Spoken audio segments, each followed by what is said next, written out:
Sophie's got it. You're on Sophie's top of so it. dialed in. Yeah, perfect. How you doing over there, Locked in. Soph? I'm doing great. Roles have been giggly. reversed. Yeah. A little giggly, strange. Yeah, the roles have been reversed. I love your shirt, by the way. Thank you. I wore it for you guys. Thanks. It's beautiful. I'm getting Shannon that shirt also. Her and Dan, What is it? the Wildly Average long sleeves. Oh, sick. They're getting them for Christmas. They were Shannon and Dan were the 69th donors. No shit. Yeah. No shit. Oh yeah. That's amazing. Yeah, Deck posted on his IG story. We were at Hey, 67, Yeah. I believe. And right when he posted it, he was like, well, we need to get to 69 donors. Yeah. We're right there. And 69th donor, I'm going to give you Backpocket merch. And lo and behold, that was Shannon. That's amazing. Yeah. Merry Christmas to them. Yeah, That's absolutely. great. Hey, and congrats to them, too. You know, that we need that Backpocket needs to put our stamp on that one. Congratulations. They're getting married, and we got the wedding invite. Yeah, dude. Oh wait. So we got to leak this on the podcast. Shannon's not gonna pick up on listening. Oh, she actually might listen to She's this probably episode. gonna listen to it. Okay. We have a surprise for their wedding, and I'm not gonna tell her what it is. Okay. And we're not gonna say on this podcast. Okay. But remind me, We'll talk- just yeah, like we'll talk after. keep that in your back pocket. Well, my people talk to you people. But dude, okay, so I was on the flight here, just flew in. This is now our third me flying in podcast. Correct. So Day of, Declan flies in. We record a podcast that night. Flown and going real quick, making and sure we got It's a all the Wednesday. equipment. It's a Wednesday. It's a It Wednesday. truly is flown and going Wednesday, making sure the equipment is all set up. Yep. And so I hope we got it. I think we got this one down. But I was just thinking about this podcast, and I was like, what an awesome opportunity that we have, because we're like just catching up, Yeah. because I haven't seen you in how long? The summer at least, maybe? Probably the summer. Yeah. 4th of July? No. Maybe. After Bochella. When was it? Were Uh, you here for the BT send off that weekend? How many BT send-offs are there, though, for real? Everything's a BT send off. it's been too long. It's been a while, but not. I definitely saw you like this fall. I think at some point. Yeah, I might be over-exaggerating, but what I was most stoked about was just like how the podcast between the three of us has now turned in from like, this reflection of our everyday relationship to us now only being able to see each other once or twice, maybe 3 times a year, and it's like fully catch up. Let's see how we're doing, how much you've grown. There's so many different like things to talk about, and we're just like friends. So there's all these things that are in the making for a great podcast. And here we are. Here we are. It's time to unpack. So much to unpack. Too much to unpack. We are here live in the pocket that we built with our bare hands. We built this place with our bare hands. Flashback to January when this place was just studs and a lot of insulation. And Declan had a brilliant idea of moving the podcast from that tiny little room down the hallway to this attic. And I was like, hey, how are we going to execute this? And we went to Menards, picked up a bunch of panels. And I think you were the first one. We were like, hey, we need help. And you were the first one here. Yep. That was a big day. It was so fun too. Just doing man stuff and building things with our bare hands. Isn't it great being a man? It's the best. Oh man, so Just that's gonna get. cutting. We had a saw up here. We had power tools, Oh my god, yeah. nail guns. There's nothing more like fulfilling as a man than using power tools. What we had a drill gun and an actual saw up here. A huge saw. A huge saw. Yeah. It there was. just. It's there not was a just big saw. Dust everywhere. It was a blast. I was frightened. I didn't touch either one of those power tools. Yeah. I'm not kidding. There's a lot I of did power not. in your I hands. did not touch that saw or the drill gun. We were all looking at the power tools, and I like started using the bandsaw, like cutting a piece, and everyone's like, "You Whoa. sure you got this?" And Or then like- everybody had. I think even Joe Young got in for a few cuts. Right. Oh no way! That's right. Oh, that's beautiful. Oh, we had about, to put some context to it, I think we had like 6 or 7 guys who've never used power tools before using power tools in the same room, trying to build this, and it worked out. I mean, Yeah. I mean, it looks really good. yeah. I mean you see how it's all kind of bendy and Yep. stuff. So it's because the wood expanded, and we made our cuts too tight. We need to put joints in between every single one of them to give them space to grow. And what a metaphor for us, dude. We grow. You got to give us space, though. You got to give us space. You can't confine us into. Don't put us in a corner. Yeah. We're ready to grow. Yep. Oh man, that's beautiful. Well, Mark, dude, you just finished up your semester. What trimester was this? T7. T7, dude. Let's go. Congrats, man. Thank you. It's a big milestone. This is a big one. This is basically the end of, let's see, a year left, so 2.5 years down. 2.5 years down. Is this? Are you close to wrapping up a lot of like the classwork based? Pretty much. Chiropractic learnings. Yep. Yeah. So, I mean, we've moved all online for the most part. We were in class for a lot of our labs this summer, like in person, but I was in clinic on the on-campus clinic this fall, which was great. It was super fun getting to work with patients, but yeah, now like this is kind of it, moving into, they call them community-based internships. So my next internship's in West St. Paul, working there anywhere between 20 and 25 hours a week. And then I have like I think 3 online classes, but I might combine T8 and T9 classes and just finish it up. Hammer it out. Yeah. Attaboy. How many classes is that? If you were to combine? I think it'd be 5. Okay. Yeah. And then But that's coming off of like every trimester has been no less than 10 classes a trimester. So that at this point, it's just cake. Yeah, that's cakewalk. Yeah. You were telling the me real learning starts. You were telling me how you were going about trying to find an internship, and I don't think we ever closed the door. So you found an internship in West St. Paul. Yep. I remember you going around trying to find like the right culture fit because Yeah. you know there's so many different practices. Right. Everyone's handling it a different way.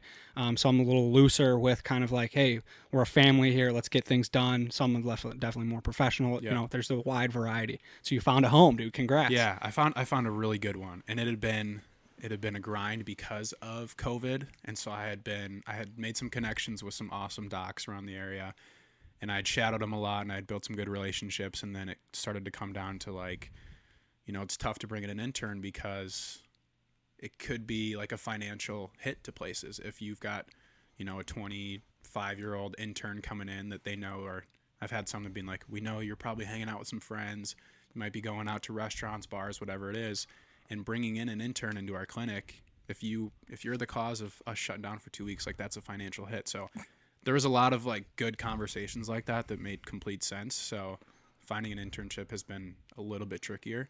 And then I had a lot of really good offers, I guess, that just weren't the right culture fit. Sure. And then I kind of just all the way to the end, I had talked to some more faculty, and they set me up with somebody in West St. Paul that's really good. So I was over there on Monday, made the rounds, and we got to chat for a while, and it's just really good fit. So I'm pumped. It's going to be a good learning experience. It's kind of wasn't there National Signing Day or Right. just recently? Ooh, yeah, It was- good point. It's today, kind I of think. it was today, Yeah. right? There's a bit of a cross. There's There a is. Venn diagram Yep. going on there. Yep.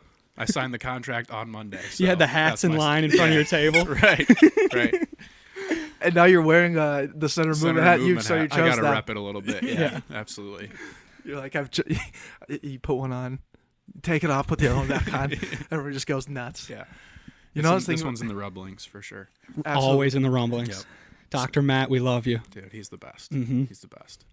I hope someone pursues our chiropractor idea that we came up with on this podcast last time. I was trying to find it somewhere in the archives, but we apparently didn't put it in the right spot. But we had a great idea for you snapping, like if someone snapped their neck, you could snap it back into place, and you're over there like, No. Just shaking my head. no, that's a terrible idea. Don't do that. Yeah. Oh, sorry. Yeah, go it was a bit we were running It through. was a good bit. Oh, it was Because amazing. It was right after I think it was like A a Halloween party up here. it was either a Halloween party or Oh, like it the was the the 3-year comedy show Yes. where there was a bunch of chiros Yeah. over at the house. Yep. And Denim party. yeah, the denim party, and they leaked up here eventually, and they were adjusting people, and I think one of us walked up there and we're like, "Hey guys, We don't have insurance. we don't have insurance. The corp doesn't have insurance. Yeah. We may have trip and slip, but we don't have cracking, we certainly don't have snapping necks, and cash and checks insurance."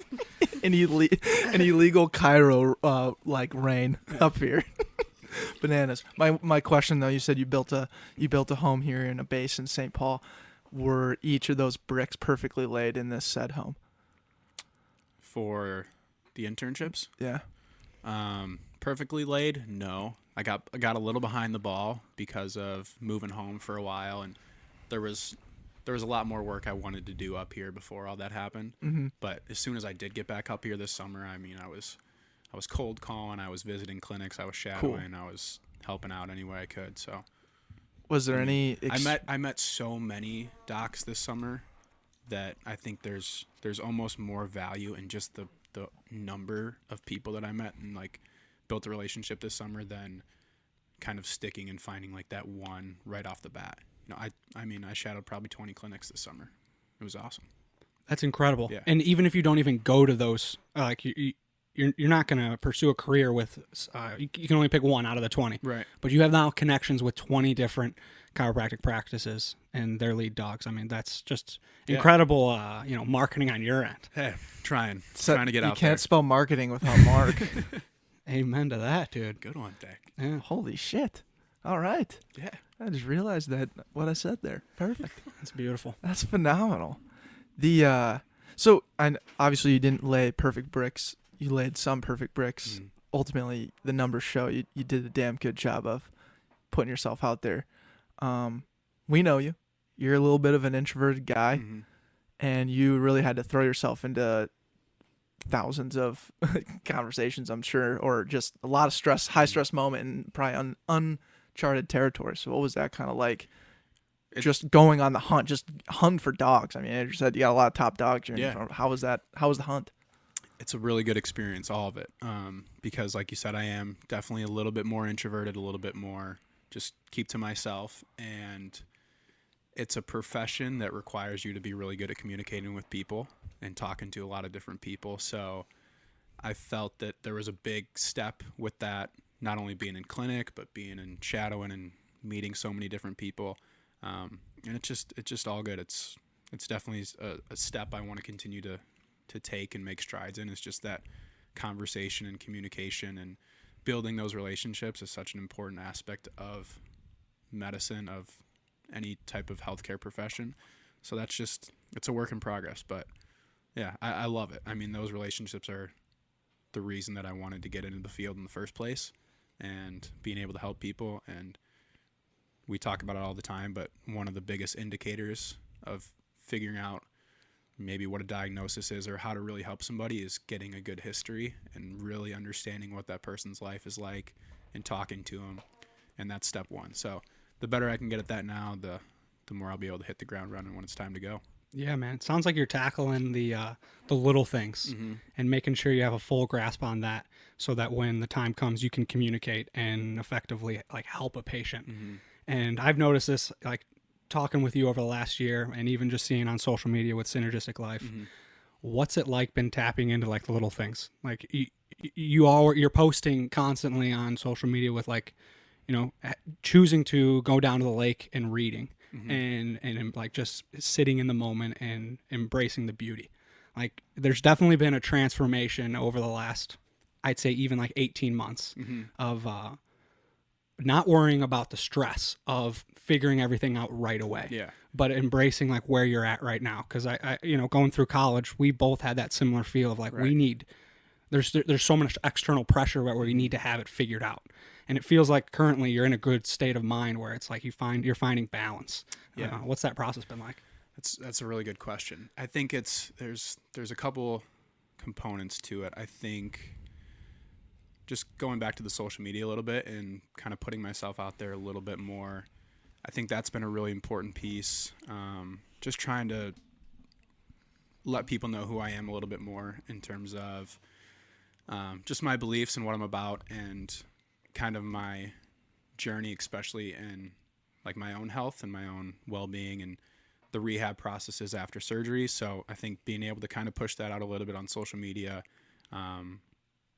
finding some middle ground probably with a lot of people and just letting them know what I'm about and what it is that I'm doing has been really big, and it's led to some really cool conversations on social media.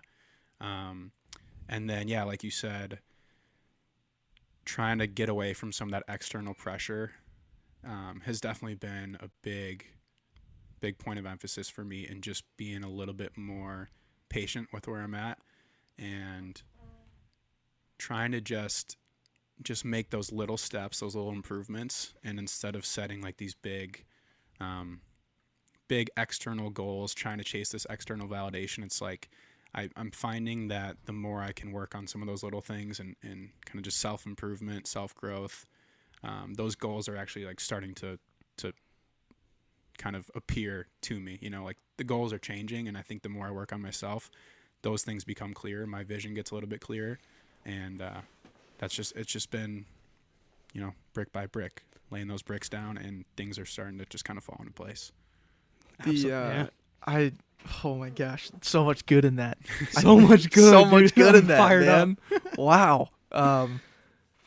It's cool because when you focus on the present so often, and you put your best step forward when you recognize like where your feet are, your next step forward is always just like grand slamming. Like it's so good. Mm-hmm. And you do that enough times, you actually get further into the goals or the things that you're trying to do, much further than you would if you were thinking about those big ideas or big opportunities in front of you. Right. And what's crazy is you tie a certain perspective that you think you're going to have when you achieve it. When I graduate, I will get a job and I will go do this. Mm-hmm. Or something, right? It could be as broad as just like, I'm going to go be an engineer, or I'm going to go be a chiropractor. But when you start to do it, you start to take the steps, you realize you're like, whoa, there's a lot more to this than I thought. Yeah, 100%. Yeah. And I think where you're at and what Andrew was alluding to is once you have that external pressure off, you can now kind of focus on where your internal is wanting to pressure you. Mm-hmm. And seeing that is just awesome. And doing that in your consistent process in your way and watching you grow, that's what's the most impressive to me. And I love that we get to have these conversations because we're all doing it together. Agreed. Thank you guys. Yeah. But for Hey, sure. Godspeed the honest. Godspeed the honest, No, Sophie. but 100%. And I've been writing about this a lot too. And I think from going kind of from high school to college and then from college to grad school and making like those big jumps and trying to plan out, you know, 4 or 5 years ahead with all those things. Like, It's a commitment. It's a commitment. Like when you go to commit to St. Thomas, Signing like, day, dude. We were all there. National Signing Day. It's your 4-year commitment, and they're saying, you know, this is the decision you make for the next 4 years, but also the next 40 years. Yes, true, great. And then same with chiropractic school. It's like, all right, I'm committing to another 3.5 years of school, and I think that, yeah, it does add some extra pressure when like that is your narrow focus on that goal, and you're so committed to that one thing. Where now, as I'm a year out from graduating, I've been writing about it that I just want to kind of let things fall into place a little bit. With that, just kind of, obviously I have those long-term goals. I have things I want to accomplish and places I want to be, but that's not the focus. The focus is just day at a time and those small gains. And it kind of reminded me of, I think Yoakum and Harrington had a podcast, and Austin said something like, you know, people overestimate what they can do in a year and underestimate what they can do in 5. I think that's what it was. And it's just kind of that thing where it's like you can map out a year and set these big goals, and they're really tough to achieve in a year. But if you make consistent progress for 4, 5, 6 years, like you can be there, and your goals will change, and things will start to evolve, and things will fall into place. So that's the plan. The plan is no plan, I guess. Yeah, dude. The plan is just loving the process of getting to those goals. The journey is the reward. The love is the plan. God is the plan, and then parentheses the lack thereof. Yeah. Right. And you don't need the blueprint. There is no blueprint. Right. It is literally trial and error, ebbs and flows, strikes and gutters. We say that all the time. Highs and lows, ebbs and flows, dude. Amen. And what the beauty is, we're here together. Mm-hmm. Like we've been recording these podcasts with the three of us since day one. Yeah. We've recorded now 295 of these, and it is incredible to see all of us just slowly chipping away at who we want to be. Mm-hmm. Because you look back 4 years ago, still to this day, you don't really know who you are, but you know how you want to feel, and you're trying to like chase that every single day. And a little bit of fulfillment here, a little bit of fulfillment there. And the way that all of us have handled it, and to be able to document that and cherish these moments is so cool. It's so cool.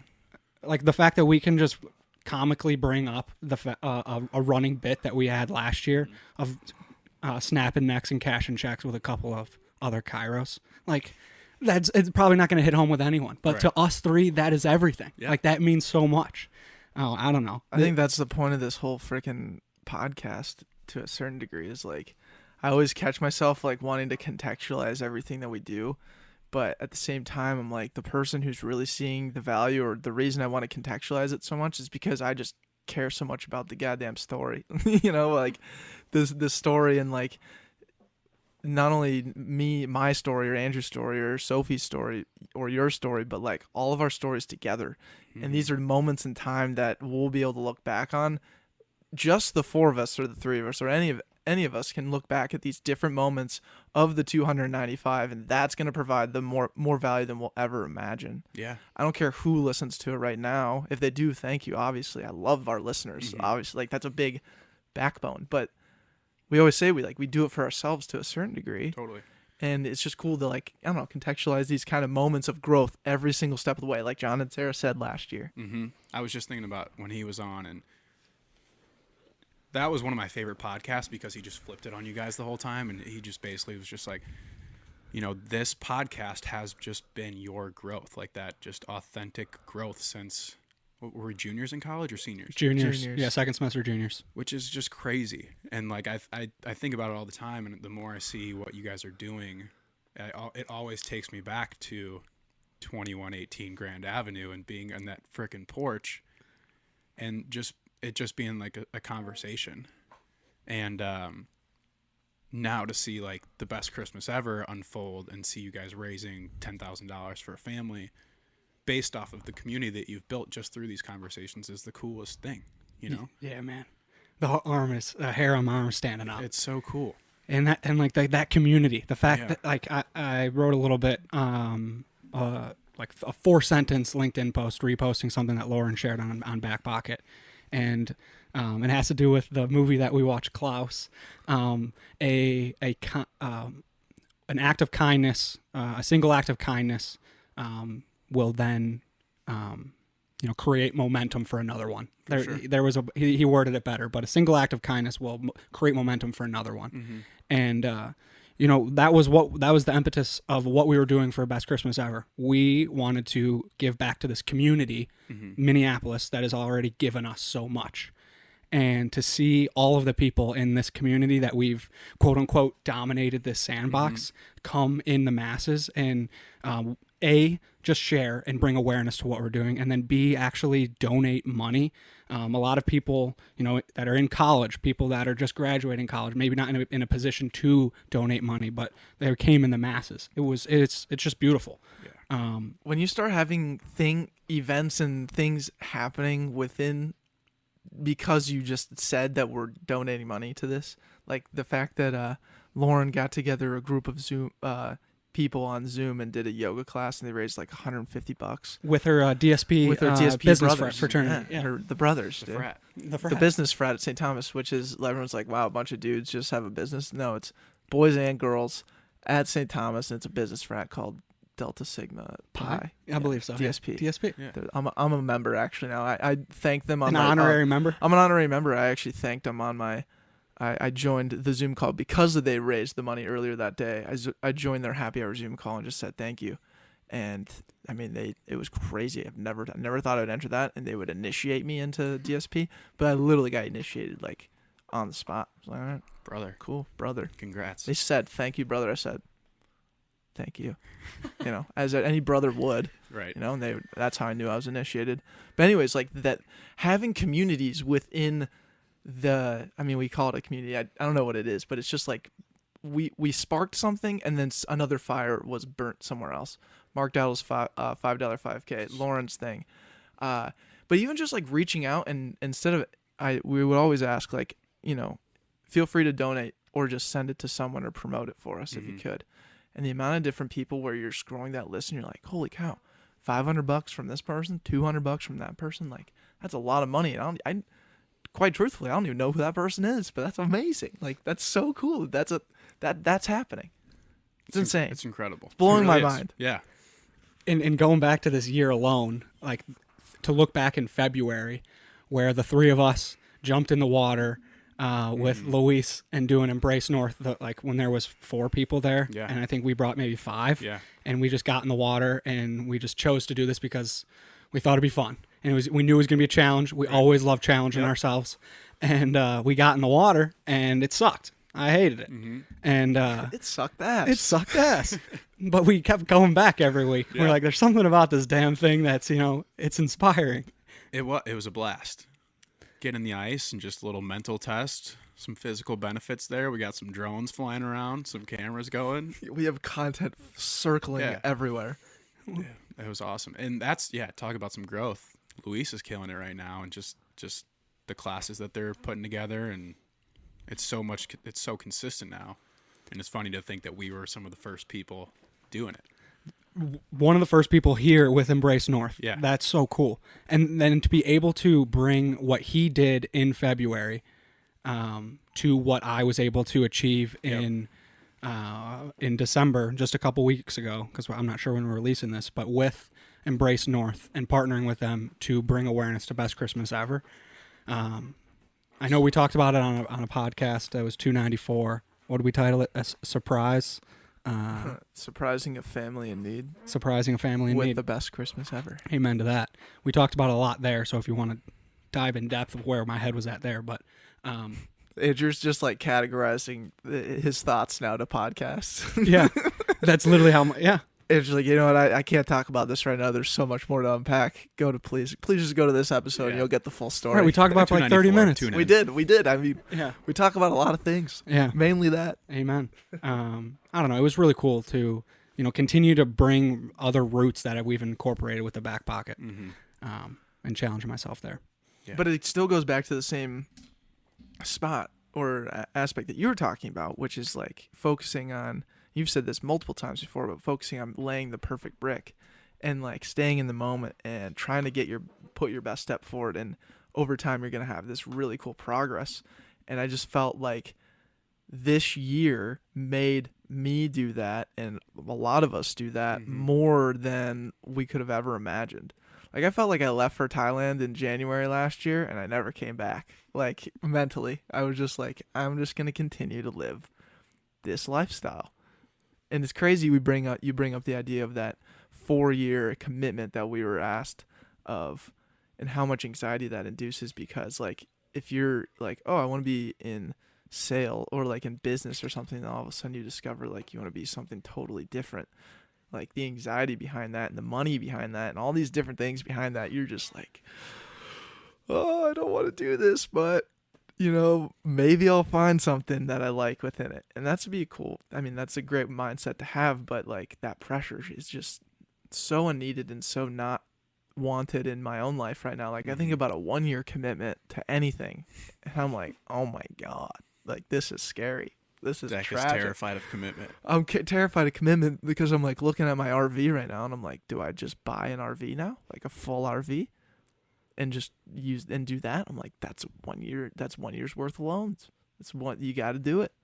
Do I do it? It stresses me out. You know what I'm saying? Mm-hmm. Haven't made a decision yet, but like, You're contemplating buying an RV? well, I don't know. That's think what I'm you should do it. saying. I think you should do it. I love living in it. It's fun. I don't really like living on this farm in the middle of goddamn nowhere, but like, like I was thinking to myself, I was like, I could just like live in the RV. That would cut my costs of like living and it would dent it up. It'd put it in shambles. Wouldn't have much left. Right. If you bought one. If I bought one, I mean, it would take a hit right away, but I mean, my monthly costs go down significantly. Did you see that post that I shared with you with Matthew McConaughey? Yeah, In 2004, he lived in an RV, and he lived in it for 4 years? 4 years. Yeah. I loved that part of the book, the Airstream, and he would just like do all of his big meetings, driving people across the country. Have you got to that part yet? I have not gotten to that part. But I saw the post of him living in an RV. I mean, he's everywhere on social media right Yeah. now. Oh, he's everywhere. Yeah. Genius. So you're Chasing green lights. I need to read that book. Catching green lights. Catching green lights. Just green lights. Just green lights. Green lights. Andrew, I think we need more. Instagram needs more of you doing your Matthew McConaughey voice beachside. Yep. It was like more of a southern twang than a Matthew McConaughey voice, but I was just so in the moment that I had to post a full minute of me reading an excerpt from Green Lights. I just like the fact that you, like when you go on vacation to Hilton Head, you just choose a different path in your own brain. It's amazing. It's the coolest thing. Because you just you start posting all these different things because you're just like reading a bunch, thinking a bunch, and like you're with your family. Like, and that's just gonna put you on a different path in your own brain. It's awesome. Mm-hmm. It's super fun. Yeah, man. It's the best. It's the best. I just think, but like you said, man, I just think it's just been really cool watching growing together. Simply put. Simply. I mean, we get to do all these things every year that we get to. I mean, we choose to tell people about them. We choose to opt into those things, and what we get in return is like these amazing things that just shock us. And Andrew and I were talking about this last time too, and I would love to hear kind of something. I'll start with this: something that shocked you, and I'll give some context to you. This year, when you look back, something that shocked you, and think of it in the context like for us, what shocked us is just like where we are right now. Like we raised that much money for a family in need. I was personally shocked that that thing manifested within something that we've built. So what was one thing? Do you have something this year that you can think back to that just like shocked you? Something about 2020 that shocked me. Mm-hmm. 2020 shocked me. 2020 in general. 2020 in general. I mean, you could point to so many things about it. I've been reading and writing more now than I ever have because there is so much like downtime to write about it, but it's just, I mean, the events that have unfolded in 2020 have been just shocking. But it's been the craziest year I think that we've ever lived through, but it's been one of the coolest years for me, for sure. I mean, there's been a lot of really cool beauty in the struggle, I guess, of 2020. Yeah, what's the year been like for you? I mean, it's been cool. It's been very different and challenging, and it's brought up some super unique circumstances that I've been able to just take advantage of. I think just from the start, from January, it just kind of kicked off as a weird year. My kind of community back home lost a family friend pretty early on that kind of sent like shockwaves through like a lot of our family friends. And then Kobe passed in January. And one of the weirdest things, I mean, like that, a celebrity passing away had like kind of this global grievance to it. And I've never seen it. It was kind of like a Michael Jackson type of thing, but the world stopped. It stopped for a couple days. For sure. And I was fucking sad for a couple days. Yeah. I mean, it was weird. And we were driving back from picking up these panels, and I think you came over that night. In the U-Haul, we were in the drive-thru of a Taco Bell, and we went from like, we're getting fucking Taco Bell to like, oh my God, Kobe died. Yeah. Like it was horrible. It was crazy. You remember where you were for some reason. Totally. Yeah. I was at Core Power doing a class with Maddie C and Tommy Becker, and I walked in and Becker goes, fucking Kobe died. And it was so weird. Mm-hmm. So it just kind of started off to a weird way, and I remember writing this big long thing in my journal about it, and then I didn't come back to my journal until October. Wait, real quick about journaling? Yeah. Because I know you're a big journaler, but I remember when you started journaling and why and what your dad said about journaling. Can you say what your dad said about journaling? It's the first part in my journal, but my dad got me the journal. He sent it up to me with like a little letter to it and talked about it with me, but he said, you should write things down because you think you'll always remember them, but I promise you won't. And it's been super cool to just not only just reflect on certain things or talk about kind of where my headspace is at a certain time and place, but just write down so many highlights and low points, but really just bullet point highlights, like the most fun things we did in the last couple of years. And I mean, I'll go back and through old pictures, through Facebook, through Snapchat memories, and I'll just tally things up because it's a book that now I have it in my backpack, but just that I love flipping through and seeing things and writing in more. And to continue this conversation with journaling, because I'm curious. Yeah. A lot of people are hesitant to or they start it and then they fall off rather quickly. And I know Declan's practice with journaling revolves a lot with, doing stand-up comedy and embracing what's in his head and getting those down on paper. Yeah, I'm writing a lot of dumb shit. Sounds like you're writing some things worth reading. Well, no, there's value in all of it. And of course. I'm curious, like, what has gotten you in a habit to sit down and actually do this in the morning, at night, whenever you have time? Like, what is your habit of journaling?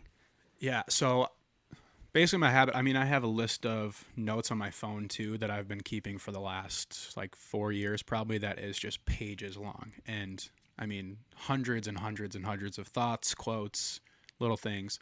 And then I'll journal sometimes on my laptop or on my iPad if I am just kind of spinning.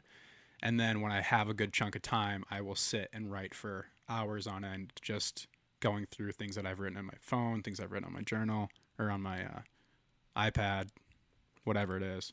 And I'll just go to work like hours on end with that. But both positive and negative, like trying to get all your thoughts down on paper. Yeah. And you're talking hours of writing? Yeah. Dude. I mean, it takes time to like, that's why I love being able to type stuff out if I'm really like flowing in a flow state, because it'll take way too long. But I mean, I still have pages and pages that I haven't gotten in my journal yet that I'm just kind of chipping away at. But it's just cool. I mean, take the time. It's kind of like a meditative session just to write the stuff down and kind of sit with it. And I mean, yeah. So going back to 2020, so it was that chunk from January to October where I didn't write anything, but I had been typing and some other stuff. But it was like an entry from like end of January, and I just said like, this year is off to a crazy start.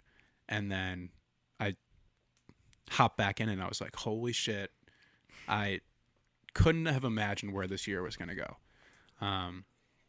Yeah, and I guess you can start with going back to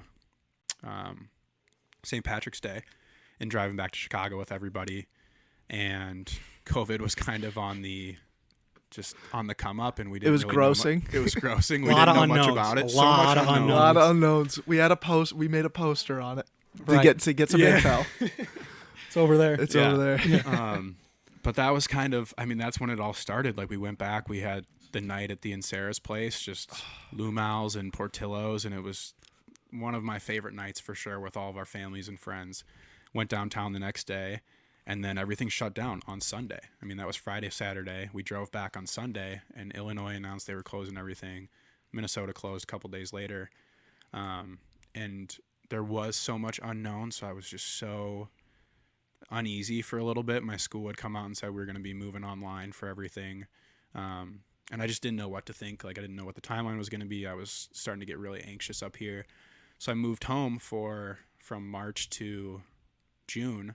Madison came back with me, and it was like 3 months that I'll just cherish forever. And it was the most incredible 3 months to have with my family, with my sister and Dan, with Madison. I mean, we were spending so much time with our neighbors, and this was an experience that I hadn't had since I left for college in 2014, really. Like, I had gone home for the summers every once in a while, but I worked, I took classes. I never really just got to like have that family time, and I'll never forget it. It was awesome. Damn, that's sick. See, that I guess the only time I was home personally was like for Thanksgiving. And that was the first time I'd been home since Mother's Day. And I just felt like so out of place. I felt like I was in a ghost town or in like a shell of myself because of like, it was just from so long ago. You know what I'm saying? And it just sounds so cool for you to be able to like be fully ingrained back into it with like a different perspective, older, in a pandemic. You know, there's all kinds of different caveats to the scenario, but like that, the glimpses that I was getting and that I'm sure you got as well is just like the feeling of like togetherness. Like you found what your core was. Yeah. You like remembered what your core was. You're like, this is my family. This is the people who care about me most. I always my mom told me this, and I love this idea. She's like, if you're in jail tomorrow, the only one bailing you out is your family. Yeah. Always remember that. We'd bail you out, dude. I know you guys. Yeah, we'd get you out. But yeah, 100%. But you know what I'm saying? Like, yeah. if you fuck up or if something goes wrong and you make a whoopsie, like, dude, your family's the one that's right behind you all the time. So that's pretty cool, man.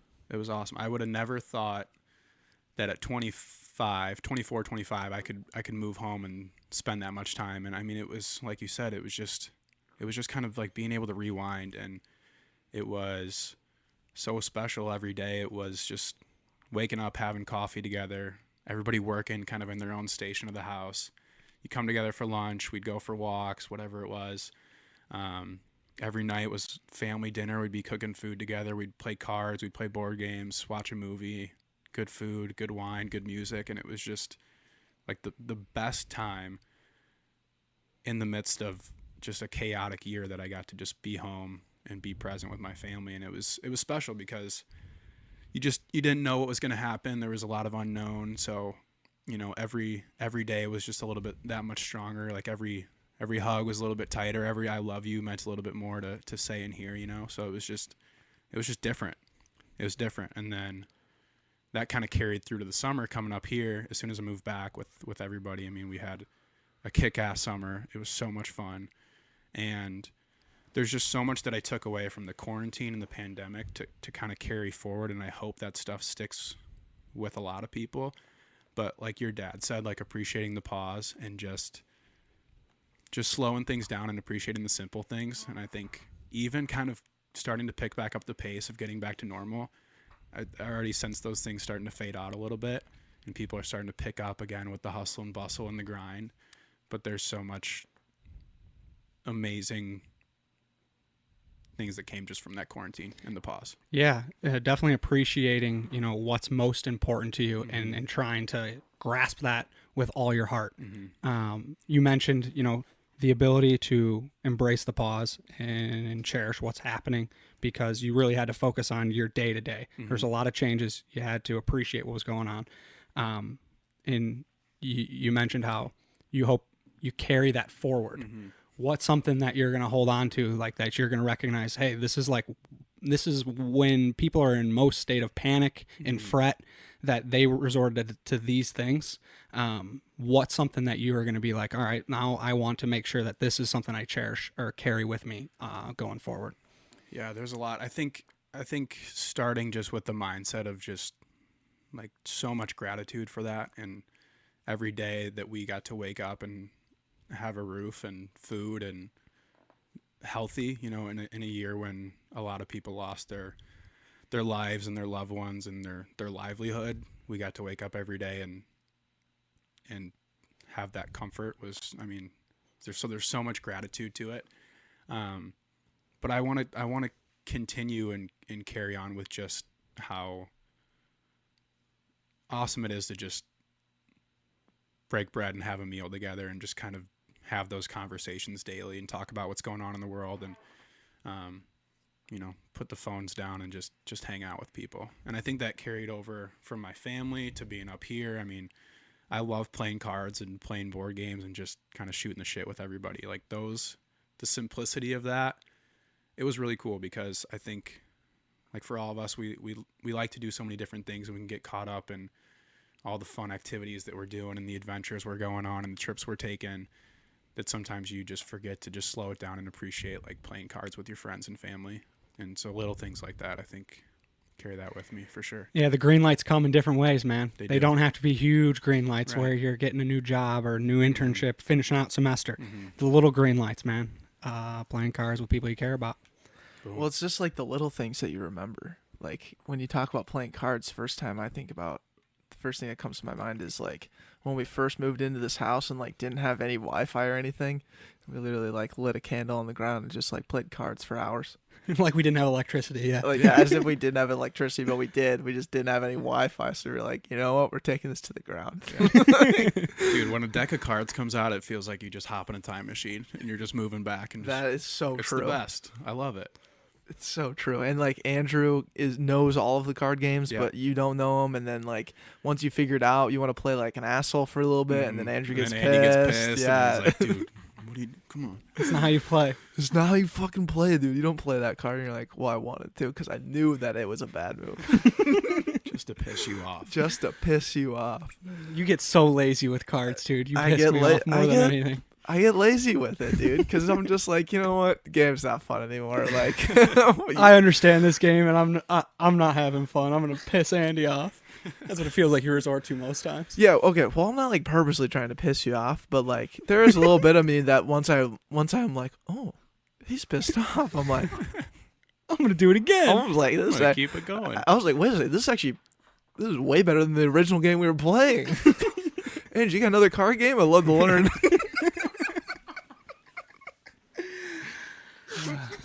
Got any card games? You want to get angry? Yeah, when really he's asking, want to get pissed off? Yo, so did you hear about the this isn't going to change gears. We're going to turn this into something like incredibly meaningful. But did you see all the stuff in our Snapchat group with our video With Yoko. with Yoko? Oh, we'll have Marcus clip it in, but like the amount of hate that we got because we thought that Yoakum's moves were for babies. And how people seriously took that seriously. Right. So many people. Speaking of bits, that's been our longest running bit for how long? Forever. Look at Twitter. We jokingly jab at Yoakum all the time. It's always a great bit. And the amount of people when we said Yoakum's forward thinking mentality of like, getting into weird positions, you're rolling around, Yep. you're just being a kid again. Yep. Like having a blast, getting in fun movements, and all of that he's been posting. We were talking about what do 1-year-olds do, Yeah. and we went off on a bit of like Yoakum strength. They do what Yoakum strength does, and we clipped that out. Or Yoakum also clipped it out, and then Yeah. So funny. didn't carry the bit. Made sure he was serious. Yep. Actually carried the bit really well. What do you mean he carried the bit? He did not carry the bit. The comments would say otherwise. That everyone would. Well, I guess those guys didn't carry the bit. Yoakum carried the bit. Right, Yoakum's end of the bit is always making sure that what we say he thinks is serious, even though he knows we're kidding. Right. But then he puts on social media that we were dead ass Yep. serious. That's his bit. That's Have his fun with bit. it. Yeah. Dude, the best part about this is he's got this one with this guy, and it shows like a previous thing, and it's like Yoakum talking about Jordan Peterson. This guy says Peterson's amazing, only speaks the truth, and then today he replies, "OMG, they're fucking trash." About you guys? About us. And it's Yikes. in the thing. It's just me and my dumb red turtleneck saying that it's meant for Yoakum strength's meant for babies. Whoops. Unbelievable. I love rolling with Yoakum. We get over there all the time and roll on those mats. It's the best. Is it truly that fun? It is fun. Okay, It I makes gotta you feel try like it. a kid. I gotta try it. Yeah, you guys got to come over and test it out. So when you get up from the roll, do you like take that deep breath in? You're like, I feel better. Yes, 100%. I was doing something similar with Brogan and his garage workouts. He's got a bunch of like kids' toys, like the tunnels, those little tiny tunnels, and you got to bear crawl through them. Like our warm up would be rolling on like those sit up mats, Yep. and then army crawling through the tunnel, and then you do like some other like child movement, and it was super fun. Like Yeah. it's like you're literally back in gym class, Yeah. and you're just dicking around having yeah. I love it. Yeah, I mean it's I'll just turn it into why I love it so much, but there's so many movement patterns that are so necessary and needed that we have as kids that we start to lose the older we get. And you see kids run around playing. Kids don't warm up. They get off the bus and just fly out the bus, and they're off playing and jumping off shit and landing and rolling around. And kids never get hurt. I mean, Yeah. bruises, broken bones, that's normal, but kids are never tearing ligaments and tearing ligaments. Sophie's and, losing it over here. You okay? Um, It's okay. kids are super healthy. They're just, and over time you start to specialize, and people are throwing a barbell on your back and things like that, and you start to just kind of lose some of those ingrained movement patterns. So it's really cool to see him now kind of flip it from somebody that was so barbell dominant and just such a beast in the weight room to seeing what he's doing now. And there's a lot of really cool meanings to that, where he's trying to kind of flip this injury epidemic that we're seeing now on its head. So kudos to you, Yoakum. Yeah, always absolutely. mad props to Yoakum. And just so everyone knows, it's a bit. We love what Yoakum does. Yeah, he's The our guy best friend. The guy absolutely crushes. No, you guys are He's a- serious, and I'm just going all in on the Yoakum bit too. Yeah, no, that's what I'm saying. It's just so funny about the whole thing. But like, it's so. Sam Schoeneman was saying how it's just so like satisfying to watch Yoakum's videos of guys like rolling and doing all these unique movements. Like, it's relatable. It's awesome. Yeah. And I can't. And it's weird because like the older we get, the more we just like spend sitting down. Oh yeah. Like we can't be 100%. sitting down this much, right? This can't be good. You ever think about that? All the time. Yeah, absolutely. I mean, movement is medicine, motion is lotion, either way you want to put it, but I'll always go to bat. That's kind of just my number one prescription for people.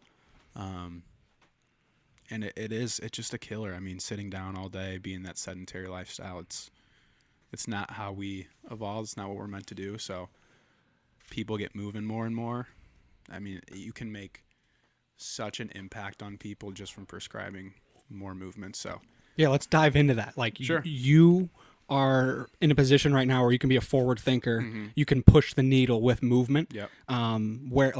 Where's your head at? What do you think the best practices is for? Maybe we can touch on like high school training in for college athletics, or people our age that are trying to like stay active and move. Yeah. You take it wherever you want, but like I want to hear your head. I want to hear where your head's at with like making sure the body's moving appropriately and touching into the full compass Sure. of what's going on. Yeah, I think right now we're getting so many different, the health field, the strength conditioning field, chiropractic, physical therapy, it's all very polarizing.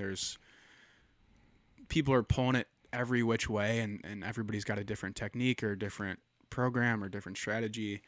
And so we're just seeing so many different opinions, which I think is great. And, you want to continue to push and challenge the status quo. But I think when it comes down to it, there's just basic principles of health that if you get people following, you start to see those big benefits and those big changes. So I guess it depends on the population you're looking with. I think with any person, there's principles of health that are going to work wonders. Movement is the biggest one.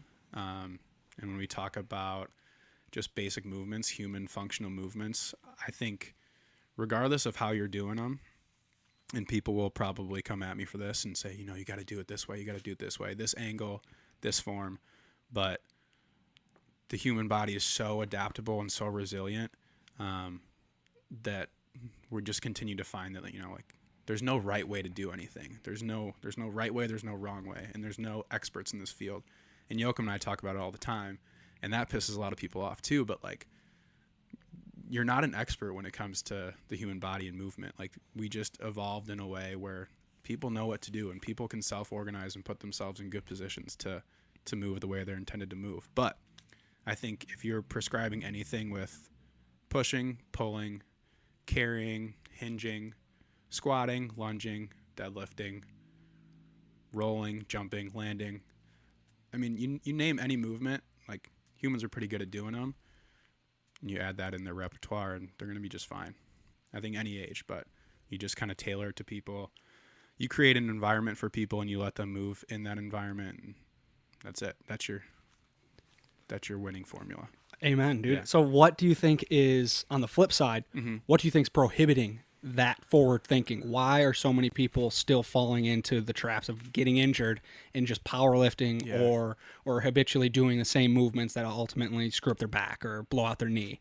Why isn't there more belief in the jungle gym, get back to a recess on the playground type mentality? Yeah, it's interesting. I don't know. I think obviously you look at any professional sport today, and the guys are bigger, faster, stronger to some extent. I mean, there's freak athletes across the board, and I think the more sports science is growing, maybe the more people want to get this hard concrete data on everything. We want to see guys running a 4.2 40. We want to see guys jumping 40 inches out of the gym kind of thing. And you can make a lot of really powerful strides in a weight room with people. And so I think we're getting like very barbell heavy with a lot of different things. But like I said, like we're specializing these kids so early, and we're getting kids in the weight room so early that they're losing a lot of kind of the basic fundamental movement patterns and just basic athleticism and that kinesthetic awareness that kids just have, you know, like I guarantee still some of the best athletes are multi-sport athletes for sure growing up that kind of were exposed to a lot of different things. There's so many components to it. I don't even know which to tail off on specifically. But I mean, it's crazy to watch the NFL and the number of injuries, the number of torn ACLs and Achilles and labrums. It's skyrocketing. And I think there's definitely a shift in the way that the American training system is turning into. So, yeah, I think if you can get people into those basic principles of health, and I just kind of touched on the movement, but there's a lot of issues when it comes to just society now, and where kids are glued to screens from early on, and we're going to get this generation of athletes now that's coming up that wasn't outside exploring, playing as much. I know in my neighborhood for sure, when I grew up, we had kids everywhere, and we had like street hockey games going every day of the summer. We had backyard football, backyard baseball. I mean, we were outside every day, like doing something. And now when I do go home, I don't see kids out. And there's a lot of kids in the neighborhood, but they're not out running around playing. Start knocking on their doors then. Yeah. Hey, you guys want to play? Hey, you guys want to play? I think That's they'd what be we down. did. I don't know if it's weird now, but it's just different. So, They'll figure it out, right? They got kids are gonna want to move, right? They're not gonna just want to stay and play video games all the time. I mean, hope that's so. what I mean. Like I played a lot of video games. yeah, I did too. I mean, I played a lot of video games too. You're but- good at video games. Yeah. Both of you two But are very good I, at video games. But I mean, it was as soon as I got home, like I was out running around. So Think I it don't had know. something It to do with just- the pandemic, though. Like kids weren't going to playing because probably. there's the I mean, coronavirus. It was so sad. I would go on walks around my neighborhood, and they would have the parks completely like roped off. With Yeah, that caution was. tape. What the hell's that all about? Well, It's I just- know what it's about. We don't need to talk about it, but it was Yeah. just like that was sad. That's a whole different rabbit hole to go down. But I don't know. It's tough to say, tough to pinpoint anything. But there's a lot of changes happening societally and just kind of lifestyle. I think we're de-evolving as humans a little bit, and so trying to just push the message of just getting back to some of the roots. And Yeah, that's part of the reason why I asked that question is because A, I just want to hear where your head's at, and B, document it. yeah, Because like looking back, we've already talked about this several times, but like looking back and seeing where your head's at right now For to sure. see where it will be, you're gonna enjoy that. yeah, 100%. It was fun. I just did a podcast with Yoakum a couple weeks ago too, and we just talked about the same thing. It's like we're spitting all this out right now, and we hope looking back in a couple of years we'll have a totally different outlook, or our bias will change a little bit. But it is super cool to document just our way of thinking. And I mean, I think Yoakum and I were on last year at this point talking about Anatomy Tuesdays, and Yes. even our train of thought from then has shifted so much that it's just you hope that's the continual growth going forward. And so your client base is just the people that also want to be always evolving. Like, Yeah. you don't sign up for.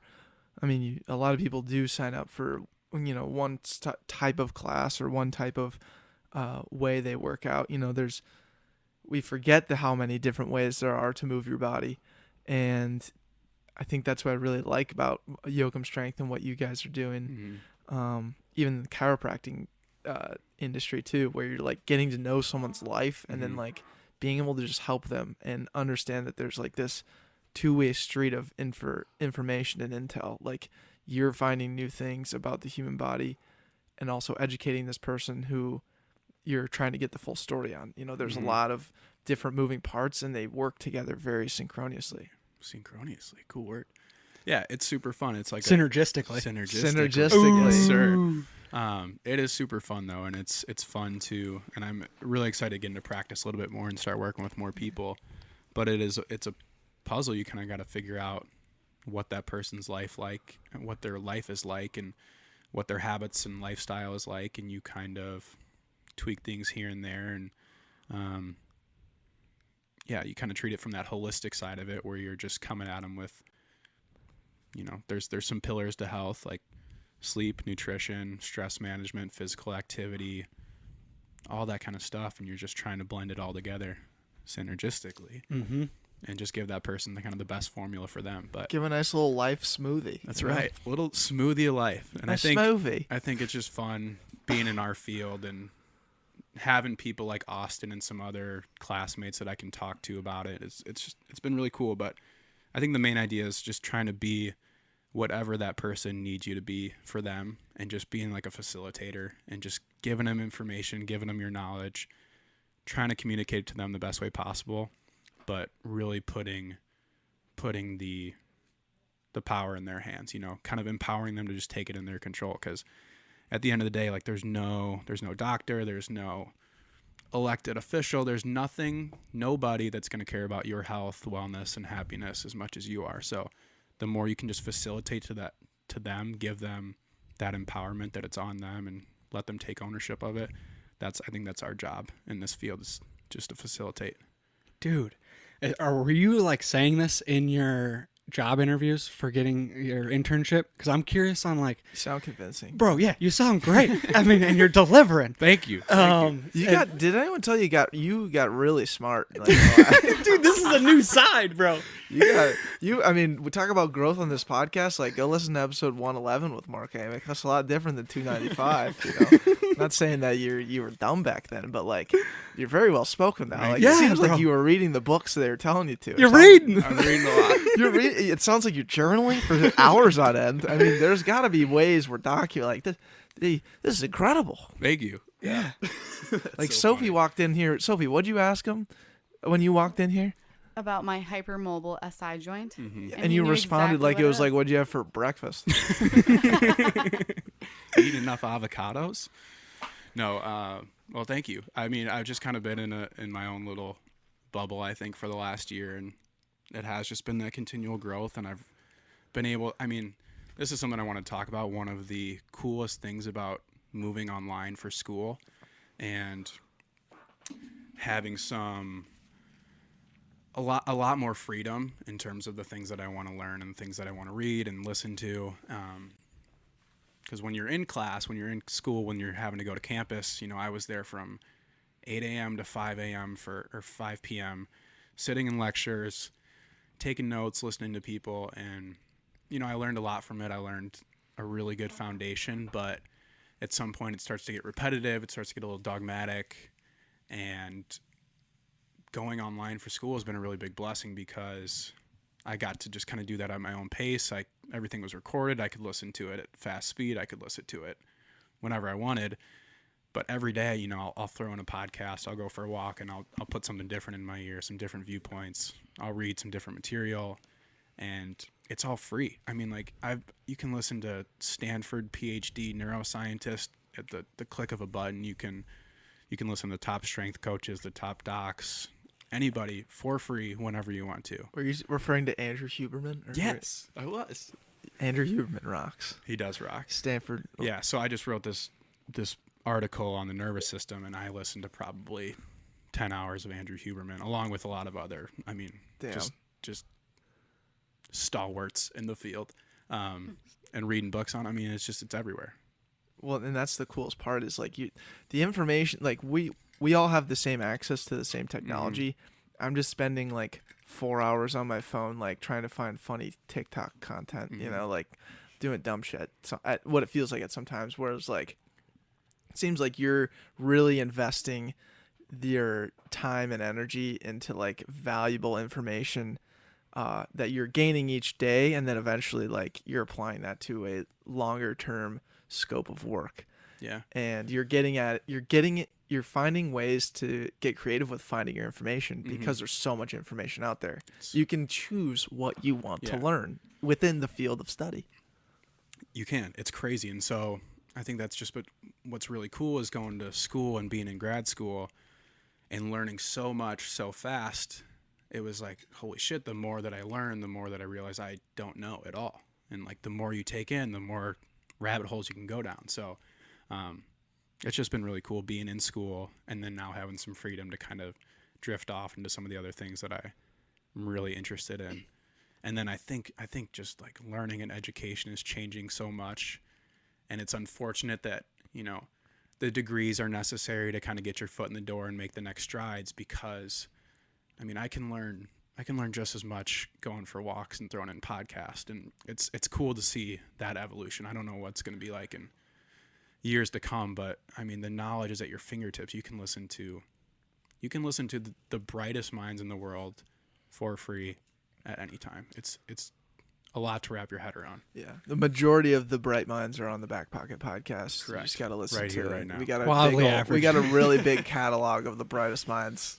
What I think is out dope, here. what I think is really cool is how you've chosen to, listen to what you're being taught and do well in school, but then take that tenfold and grasp what the leading people are in each industry and try to contextualize that. Because that professor's only going to give you one perspective. Right. They're only going to give you one opinion. And for the majority of like my education, I was just like, oh yeah, you're right. Mm-hmm. I trust your opinion, and this is what I'm learning this, and you're right. I'm not going to challenge it. Right. Was it objective or subjective though? What do you mean by that? Like, I just chose that. Well, yeah, you trusted his opinion, but what was I don't think, what he was telling you like? no, it wasn't far-fetched or by any means, or like, was like- in the wrong, but there's more to it. Like just sitting down on this podcast every week and opening up my perspective on different lifestyles or Sure. the way someone else is thinking has opened up a whole new realm of the way that I want to operate. Right. But the majority of people, I believe, are, absorbing singular perspectives and opinions and just saying, okay, that's how they like, and that's how that's going to be. Right. And they're not going to challenge it and go find another source Mm-hmm. and listen to it and take time into like spend an hour walking and listening to that opinion. Does that make sense? Yeah. No, 100%. Because at the end of the day, whether it's the professor giving a lecture at Stanford or if you're sitting in a classroom getting a similar but different lecture, there's information and intel that you're going to grab from both. And you're saying there's a crossover between the one that's free and the one that you went to school for And had to pay for and it. had to pay for. Yeah. And that was what I was thinking about was like, well, if no one right now is going to hire the person who has the chiropractic degree, like as the person who is maybe trying to come up in the chiropractic world and starting their new business, like why not just create your own little course and then tailor it exactly to the need of your business and like give them the broad classes there's crossover, but like think about putting together an online syllabus essentially for a potential employee. And they could basically take that class. You could offer it for free, whether it could be presented across podcasts, PowerPoints, Zoom calls, however you want to do it. Mm-hmm. But like you could tailor a single class to your business that you started within a specific realm. Like I think what you're talking about is like seriously, it could change the way we look at education as a whole. Yeah. Oh, 100%. I mean, there's people doing it right now. And there's courses you can take online, and there's people in the field that I follow that I'm just chomping at the bit to take their online course. And you kind of hear through word of mouth. I mean, like, and I've had small group discussions with people that have taken some of these courses where we'll just like hash out everything that they learned. And there's been times when I've been in like a 3-hour Zoom call with classmates of mine and people that have graduated, and I'll be like, man, I got more out of that than I did this class that I took for $2,000 this semester. I mean, things are changing for sure, and it's happening so fast. And if you're not staying up to date with it, if you're not staying up with the research, if you're not up with the times of these some really great minds in the field, you're just falling behind. I mean, it's happening fast. So, yeah. I just don't understand, like, when we keep going back to this idea of, like, college was really expensive. Like, how do we get to that point? How do we get to the point where it's $5,000 to take a health class? To learn. Right. Like, to where, better yourself. How did, like, we talk about how free information is? Well, how the fuck did they charge $5,000 for some sort of information? Do that to us? How do we let them do that? Like, For only 5 months of their information from one class. yeah, and they make us work really hard. We should always be working hard. But, like, think about that. Isn't that nuts? Like, they duped us. They totally duped us, and I'm still getting duped.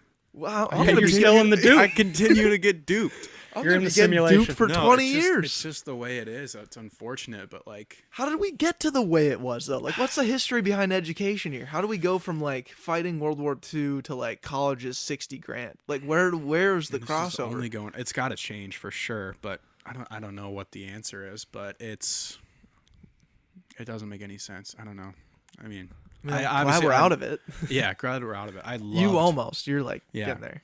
I loved St. Thomas. I mean, I learned so much in those years, way more outside the classroom than in the classroom, 100%. And then grad school, I mean, I've learned a ton, and it's just laid this awesome foundation for me going forward. And then obviously having a doctorate degree in chiropractic is going to open a lot of doors, and it gets my foot in the door to do the things that I want to do. But it's just the start for sure. I mean, just the beginning. The learning is just starting. I'm so excited for you to not have to worry about school. Dude. Yeah, me too. actually, that's like a big deal. That's Yeah. a big transition. Yeah, I couldn't be more excited either. I'm definitely ready for it. And it's just at this point now it's just like school is just a game sometimes, you know, It's a game. You're just getting shit Talking done. about playing cards. Yeah. It's school, it's dude. it's just hours of cards. A, B, or C. No, Aces, hearts, or diamonds. Yeah. Who's Trump? Yeah, and I mean, there's some classes are great. I love some of my professors for sure. I've gotten a lot of value out of it for sure. Right. I don't want to just shit on it. No, but- I know. Like, Oh yeah, no, we're not shitting No, on no, college. No, we love college. College rocks. I mean, the back pocket wouldn't be here without college. yeah, no. If you look at paying for college as an experience, I mean, it's all I got. It was great. 100%. Like you said, I grew people? immensely. Yeah. The people, Oh, the yeah. connections, the mindset, Yeah. like this pool of this group that you have Yeah. access to. Yep. I mean, there's so many things of college that like. That's not on your like deliverables for college. Like when Right. you pay $5,000 for said class, you're not like, oh, you're gonna be delivered a life changing perspective. Like you're not like, oh wow, I didn't think that was gonna be in my history class. Mhm. But like now looking back at my history class, I'm like, that was the best class ever. Like I Yeah. think back to that class all the time. Yeah, I think about too. I mean, one of the things that I've noticed from going to from St. Thomas to chiropractic school is that I really miss the liberal arts education. Just from Clip this out and send to Julie. send it to Julie, send it to Carmel Catholic, send it to friggin' Every liberal Regis arts- Jesuit. Regis Jesuit High School. But no, I mean, I miss when my mind was being pulled in all these different directions, and I was being forced to think in all these different ways. And I remember I read the book Range this summer over quarantine. I don't know if I 100% recommend it. It's one of my favorite books. Carter recommended it to me. But it talked about just kind of the benefit of challenging your mind in all these different ways and kind of adding tools to your toolkit as you go throughout life. And it's kind of like a flip side of the coin to Outliers, where they talk about like 10,000 hours of specializing in one thing. Then you're an expert, or Right. yeah, you're a specialist. You're a specialist, where this Yeah. is kind of like if you can pull different learning experiences from all these different things that you're doing, that some of the world's most successful people in the long run, there's a lot of value in that. So, but it did kind of touch on different subjects in school. And so I don't know, I was just saying I missed that liberal arts education where I was being pulled in all these different directions. And I think I try to keep up with that now, even through chiropractic school, like reading different things and listening to different things, because it's cool. I don't know. It's hard to. I find this in because to contextualize it a little bit, like when you're out of college and you're not in the liberal arts experience, like you're expected to do like a couple things really, Right. really well. They try to paint you into a corner. A They little bit. try and just like box you up, you know? Right. And they're And like, they want to put a bow on it. and they want to put a bow on it and pay you that Christmas bonus and say you're doing a great job, you know? And that's fine. Like if you can get good at certain things, then you're going to crush. Like definitely. that's great. But like to your point, like that way of thinking is so great. If you can think about your job that people want to put a bow on, but then also spread your thoughts out and perspectives out in whichever way you want, which is why post-grad is so great, because you get to spread your thoughts out, not on theology, philosophy, and your health class, but like X, Y, and Z. And those three things are whatever you want, and that's the coolest part. But the intangible skill that we learned through that liberal arts education is the way to categorize and value and look at the way we're learning and how much we're actually learning and the appreciation for learning. It's very cool. It's cool. The liberal arts education did as well, I would say. Yeah. I think so.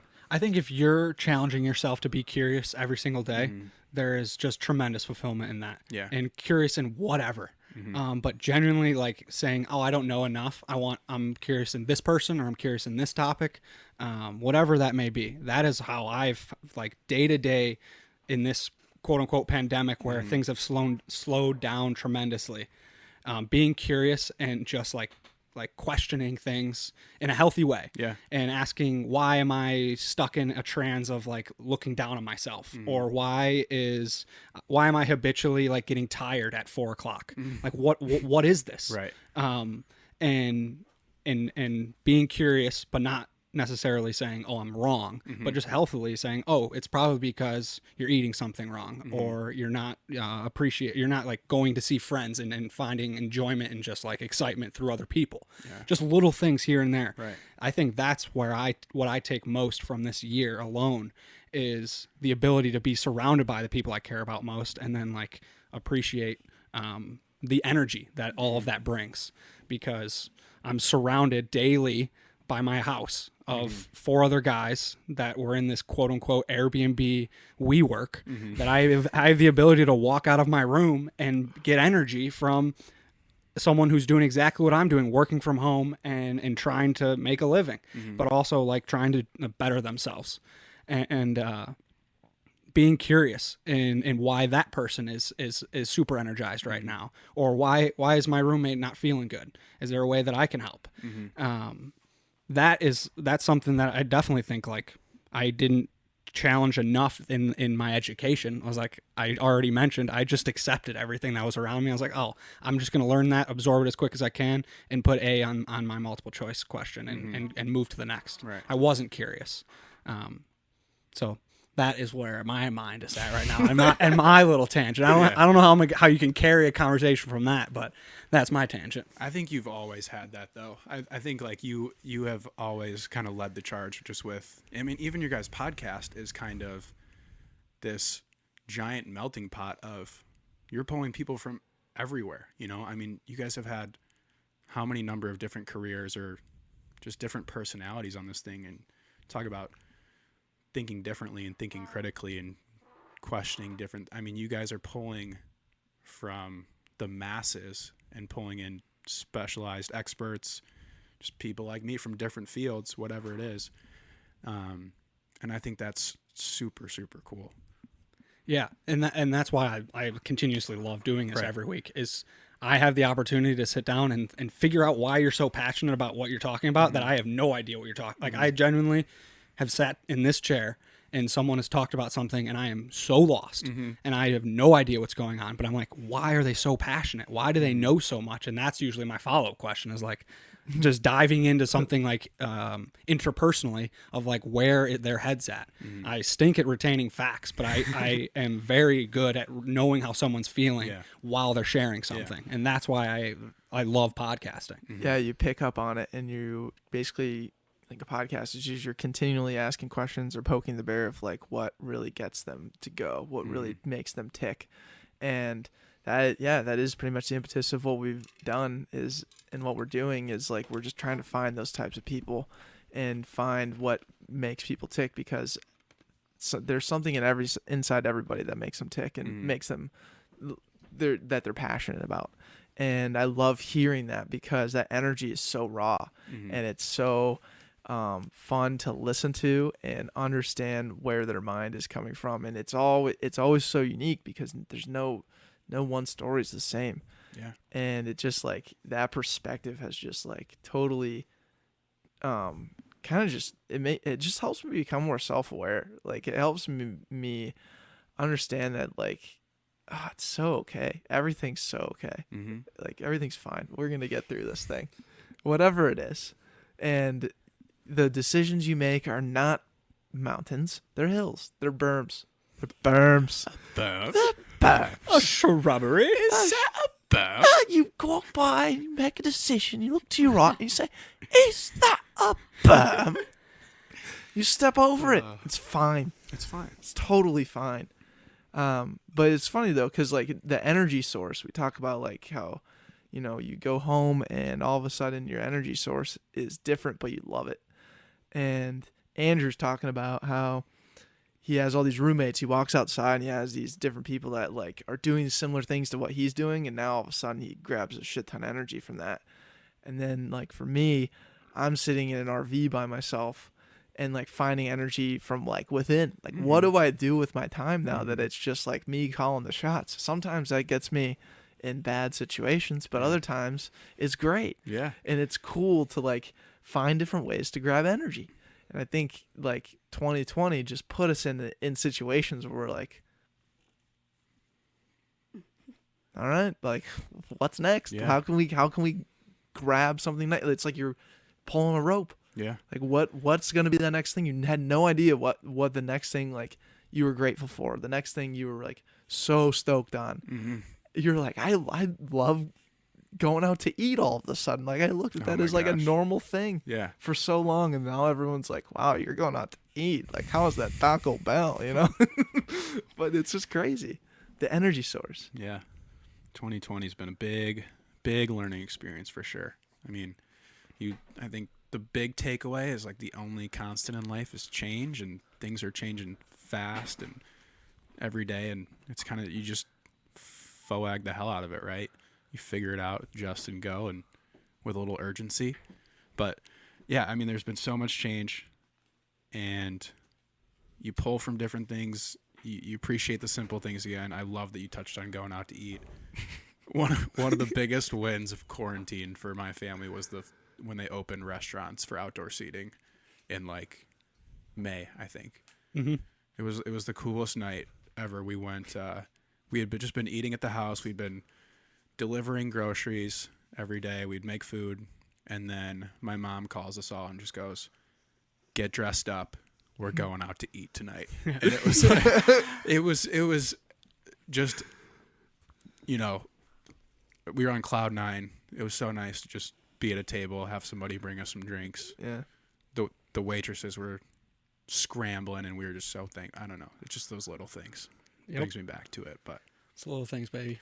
It's always the little things. But as we're transitioning to the back end of this podcast, we usually ask the core questions. You've been asked those many times. Average them. quality, what's in your back pocket? I kind of want to ask a different question. okay. Since we've used this podcast, and especially like between the three of us, as kind of like a documentation of who we are right now, I want to ask you to just articulate who is Mark Amick on December 16th in 2020. Just graduating trimester 7 and got an internship. Who is Mark Amick? What are you feeling? How you doing? I'm doing so great. I am so happy right now. It's a super exciting time for me, thinking about it a lot, writing about it a lot. But a year from now, I graduate as a doctor of chiropractic, and I think about kind of what that holds in the future. And it's super exciting, but I know there's a lot of responsibility that comes with that. There's a lot of authority that comes with that. And I know that my opinion is going to hold a lot of weight with people moving forward. So, and I recognize that. So I think that's why I'm so passionate about learning right now and that growth moving forward. I think, I'm just kind of at this spot where I'm kind of in this middle ground between,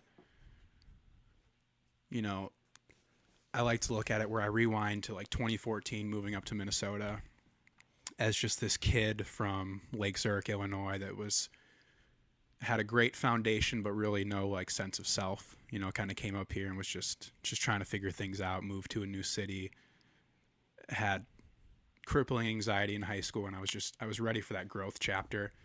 And I moved up to Minnesota, and now we're sitting here 6 years later, and the growth has been exponential. And I'm just thrilled with the way things have played out up here in Minnesota.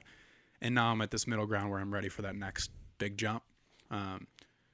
So it's just super exciting. I know there's another big phase coming up where I graduate finally. I'm out of school finally, and the real world comes. And right now I'm trying to find internships in Colorado. So I'm looking to hopefully make another big jump, which is super exciting. Huge. That's massive. It's massive. And I even though I keep getting pulled in so many different directions, you know, I'm getting pulled to stay here because I freaking love it in Minnesota. I'm getting pulled home because I just cherish my family with all my heart and I want to be home. But I know that there's kind of that next jump coming, and I think taking that next step and moving somewhere else would be so powerful and so cool. So there's just a lot I'm looking forward to in the next couple of years, a lot of different passions I want to chase.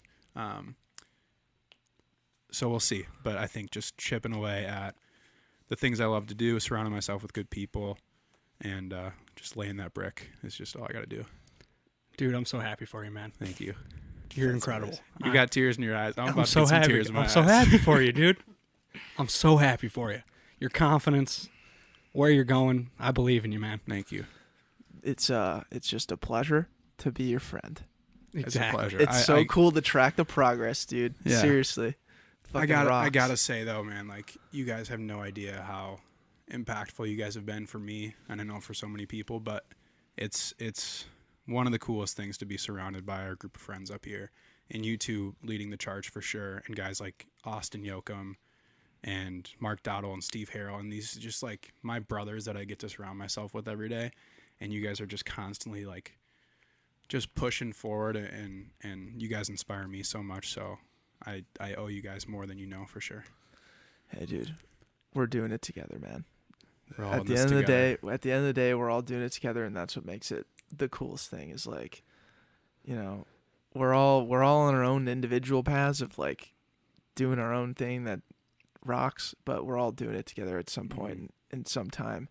And I think that's what these podcasts are great reminders of. They are. Is we get to bounce off ideas, thoughts, have these really cool conversations, talk story, and you get to just understand. You're like, dude, we're having the same feelings, the same thoughts, but we're in totally different parts of the country, different states of mind, doing different things. And that's why everything, it just is, it builds this great cohesive thing we got going on. And we're only 24, and we're all sitting up here, and it's 11:09 on December 16th.